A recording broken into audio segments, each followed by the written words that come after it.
Shyamal कान्तिकान्तम्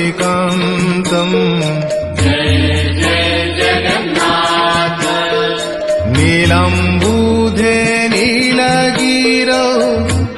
वसन्तम्